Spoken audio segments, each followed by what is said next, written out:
안녕하세요. 경자입니다. 지난번에 대한전선 유상증자 관련해서 한번 말씀을 드렸었죠. 감자에 따른 거래 정지가 어제 해제가 되었습니다. 그래서 권리락까지 진행이 되었는데요. 그래서 유상증자 참여를 위한 보유 기준일은 지났습니다. 그럼 이제 대한전선의 유상증자는 어떤 프로세스가 남았는지 구체적으로 한번 말씀을 드리도록 하겠습니다. 어제 거래 정지가 해제가 되면서 권리락 주가가 적용되었는데요. 주가는 1615원이었습니다. 전 거래일 종가가 1760원이었으므로 약 150원 정도 주가가 하향 조정되었습니다. 그리고 1차 발행가액이 확정되었는데요. 1295원입니다. 기존의 신주 예정 가격이 1290원이었는데요. 최근 주가가 약간 상승하면서 5원이 올라간 1295원으로 1차 발행가액이 확정되었습니다. 이 부분에 대해서는 잠시 후에 조금 더 말씀을 드릴게요.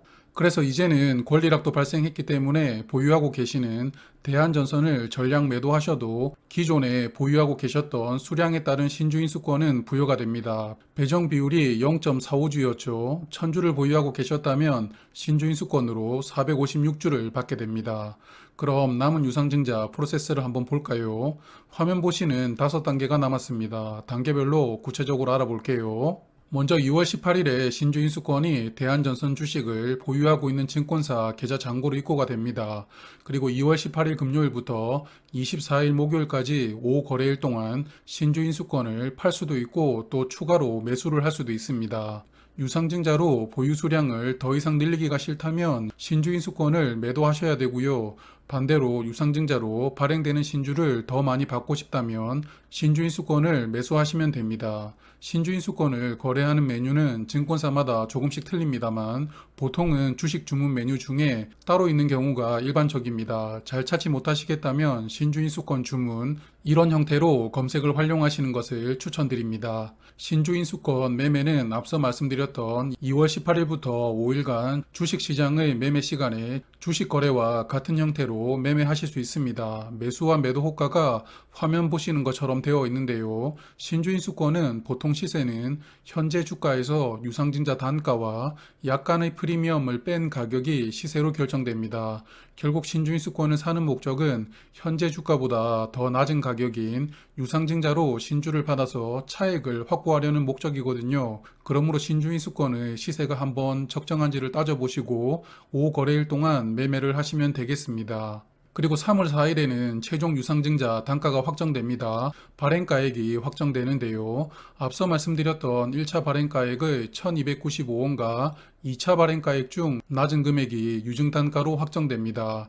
2차 발행가액은 3월 3일 기준 종가와 3월 3일 기준 일주일 평균 주가 중 낮은 금액에서 할인율 20%를 적용하여 2차 발행가액으로 확정이 되는데요. 내용이 어렵습니다. 그래서 주가를 보면서 조금 더 쉽게 말씀을 드릴게요. 화면은 2월 8일 오전의 대한전선 일봉 차트입니다. 어제 권리락 이후 긴 음봉이 나왔지만 실제 권리락 가격은 1615원이었으므로 하락 금액이 크지는 않았는데요.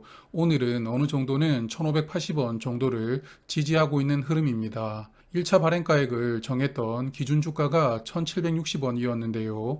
2월 말과 3월 초의 대한전선 주가가 이 주가보다 낮게 형성이 된다면 2차 발행가액은 1차 발행가액보다 낮아집니다. 그럼 유상증자 단가는 1차 발행가액이었던 1295원보다 더 낮아지게 되는데요.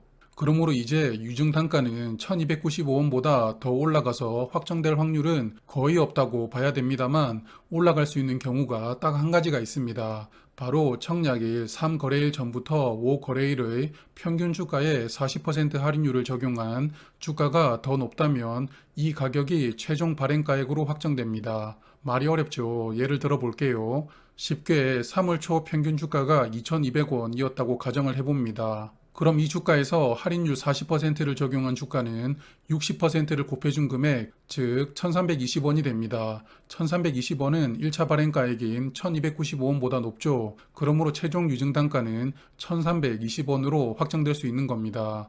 보통 유증단가가 하락하게 되면 회사가 조달하고자 하는 자금이 줄어들게 되므로 호재를 풀어내면서 주가 상승을 유도하는 경우가 있습니다. 하지만 대한전선의 경우에는 1차 발행가액이 최초 유상증자 예정 가격과는 큰 차이가 없었다 보니 조달 금액도 거의 차이가 없습니다. 그러므로 무리하게 주가를 급등시킨다기보다는 최대한 1290원 정도로 유상증자 단가가 확정이 될 수 있도록 관리하지 않을까 싶습니다. 그리고 유상증자 단가가 확정되면 클라이막스인 구주주 청약을 합니다. 9일은 대통령 선거가 있으므로 3월 8일 그리고 10일 이틀간 신주인수권을 보유한 증권사에서 청약을 하시면 됩니다. 유상증자 청약을 신청하는 메뉴도 따로 있습니다만 찾기가 힘드시면 검색을 활용하시면 좋을 것 같아요. 그리고 신주인수권 수량의 20%를 초과 청약할 수 있습니다. 여기서 중요한 점은 초과 청약할 때는 소수점은 버려진다는 것인데요. 그래서 청약할 수량만큼의 증거금을 예수금에 입금을 해두시고 청약을 신청하시면 됩니다. 보통 청약 가능 시간은 주식 거래 시간이라고 생각하시면 되는데요. 그럼 예를 들어 볼까요? 제가 신주인수권을 1000주 보유하고 있었고 유증단가가 1295원이라면 저는 초과 청약분까지 감안해서 1200주를 청약할 수 있습니다. 그래서 약 156만 원을 예수금에 입금을 하시고 청약을 신청하시면 되는 겁니다. 신주인수권 수량만큼 청약을 하신다면 무조건 배정이 되고요. 20% 초과해서 신청한 수량은 청약이 미달될 경우에 배정됩니다. 그래서 초과 신청한 수량은 배정이 될 수도 있고 되지 않을 수도 있는데요. 배정이 되지 않는다면 증거금은 추후에 환불됩니다. 그리고 구주주 청약이 끝나고 나면 다음날 청약 결과를 공시를 합니다. 유상증자 발행 수량보다 청약 신청 수량이 초과가 되면 이대로 유상증자 청약은 종료입니다. 하지만 청약 수량이 적어서 미달이 나온다면 일반 공모를 진행하게 되는데요. 일반 공모는 대한전선 주주가 아닌 일반 투자자들을 대상으로 미달 수량에 대해서 청약을 받는 겁니다. 일반 공모도 이틀간 청약을 하는데요. 3월 14일과 15일입니다. 구주주 청약에 참여하셨던 기존 주주분들도 참여를 할 수 있습니다. 다만 구주주 청약과 차이점이 있는데요. 청약을 신청할 수 있는 증권사가 화면을 보시는 미래에셋, KB, 삼성증권에서만 가능합니다. 그러므로 이 세 개의 증권사 중 하나의 증권사 계좌가 있으셔야만 청약 참여할 수 있는 것이죠. 일반 공모는 청약 수량에 따른 경쟁률에 따라 배정됩니다. 그래서 화면 보시는 것처럼 인기가 있는 종목들은 경쟁률이 500대 1도 넘어가는데요. 500주를 청약해야 한 주를 배정받는 것이죠. 그래서 일반 공모 청약에 참여하고 싶다면 원하시는 청약의 수량만큼 증거금을 예수금에 넣어두시고 청약을 신청하시면 됩니다.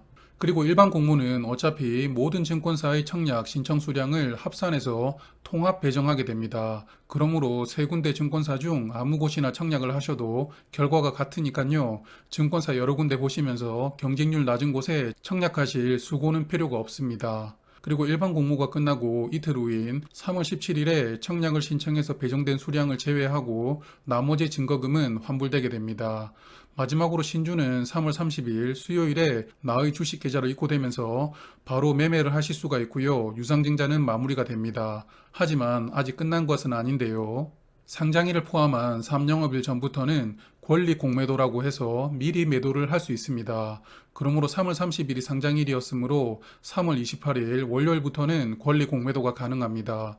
권리 공매도 메뉴도 따로 있으므로 검색을 활용하시는 게 편하시겠죠. 상장일보다 미리 매도를 할 수 있으니까 조금 더 유리할 수 있겠다 생각이 되시겠지만 주의할 점이 있습니다. 많은 분들이 이 권리 공매도로 미리 매도를 하시거든요.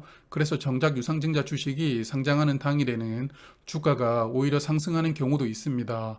그러므로 권리 공매도로 미리 매도하는 게 꼭 좋은 것이라고 보기는 어렵습니다. 각자가 판단하시면 좋을 것 같아요. 지금까지 대한전선의 남은 유상증자 프로세스를 조금 구체적으로 말씀을 드렸는데요.